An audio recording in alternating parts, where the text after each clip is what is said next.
आज Doubtnut app download करें। Doubtnut पर अपने सभी गणित, रसायन विज्ञान, भौतिक विज्ञान और जीव विज्ञान के डाउट्स का करो सफाया।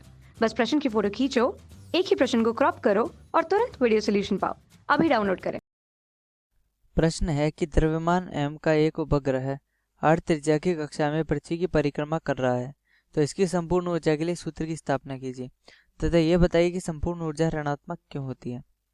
तो आइए सबसे पहले पहला भाग हल कर लेते हैं।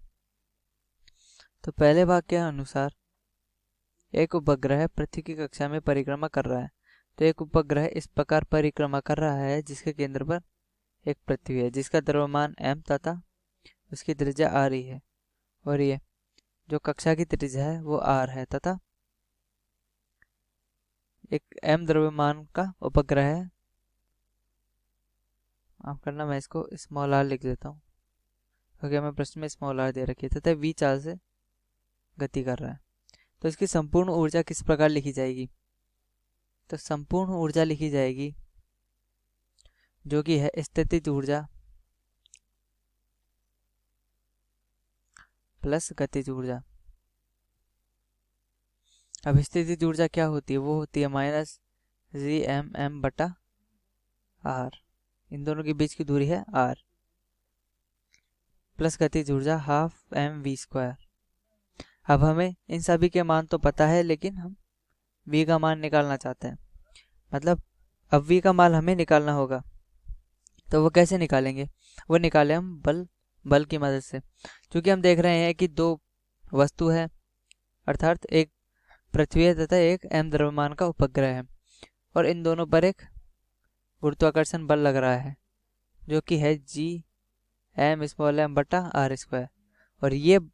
और हम देख सकते हैं कि ये जो उपग्रह है वो वृत्त में गति कर रहा है, तो ये बल इसके लिए अभिकेंद्रीय बल का कार्य करेगा जो कि वृत्त पर घूमने के लिए उत्तरदायी होता है।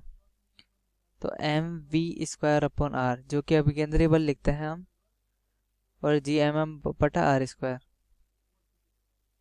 तो अतः v² हमारे पास क्या निकल कर आता है? Gm बटा r, और वही मान हम v का इधर रखते हैं। तो माइनस Gmm बटा r प्लस हाफ, ये होगा Gm बटा r गुणा r, अब कीजिएगा m।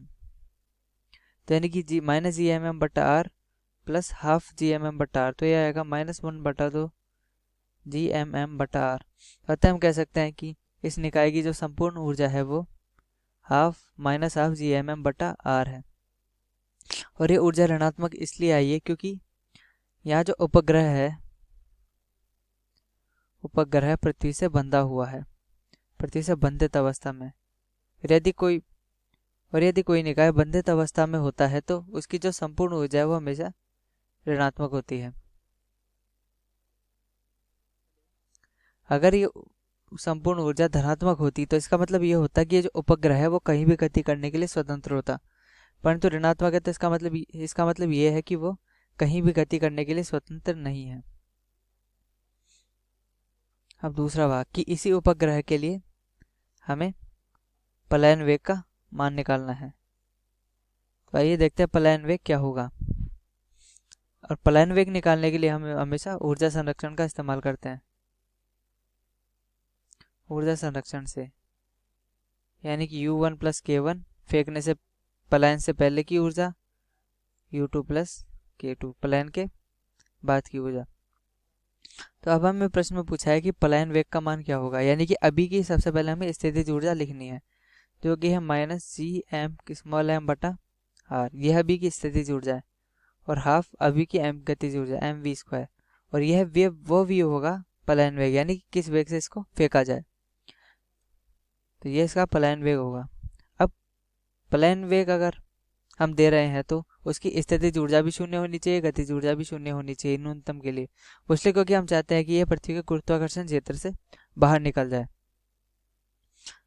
तो अब हम ve का मान निकाल सकते हैं। हम लिखेंगे हाफ mve² बराबर Gmm बटा r, तो m से m कट गया, तो तब ve का मान आया Gm बटा 2Gm बटा r। तथा इस उपग्रह के लिए जो पलायन वेग का मान निकल कर आता है वो √2Gm बटा r है, जहाँ पर कैपिटल M पृथ्वी का द्रव्यमान तथा स्मॉल r पृथ्वी की कक्षा की त्रिज्या है। हमेशा जब भी हमें किसी भी उपग्रह से या फिर किसी भी दूरी से पलायन वेग का मान निकालना होता है तो हम हमेशा इसी सिद्धांत का उपयोग करते हैं कि जो स्थितिज ऊर्जा और गतिज ऊर्जा है वो हम 0 लिखते हैं। अब बात आती है कि सिद्ध कीजिए कि यह उपग्रह कक्षा की त्रिज्या के घन और इसके परिक्रमण काल के वर्ग का अनुपात एक अचर राशि है।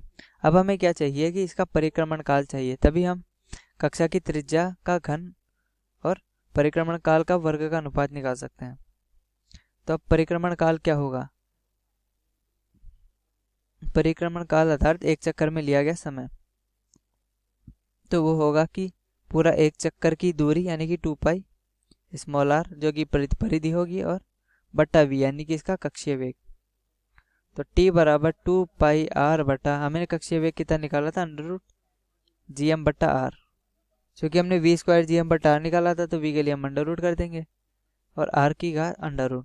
तो अब वर्ग करते हैं तो हम पाते हैं कि t बराबर ये लिखेंगे हम 4 पाई स्क्वायर बटा जी एम आर की घात आर का स्क्वायर प्लस आर की घात 1 यानी कि आर की घात 3। तो अतः हमसे पूछा है कि उपग्रह काल की त्रिज्या का घन तथा परिक्रमण काल का वर्ग यानी कि आर क्यूब बटा टी स्क्वायर बराबर क्या निकल कर आता है जी एम बट्टा 4 पाई स्क्वायर। और चूंकि हम जानते हैं कि जी गुरुत्वाकर्षण सार्वत्रिक नियतांक है, एम पृथ्वी का द्रव्यमान है जो कि बदलने वाला है नहीं और 4 पाई स्क्वायर भी एक नियतमान है। तो अतः हम आसानी से कह सकते हैं कि आर की पावर क्यूब बटा टी का स्क्वायर बराबर एक नियत राशि है।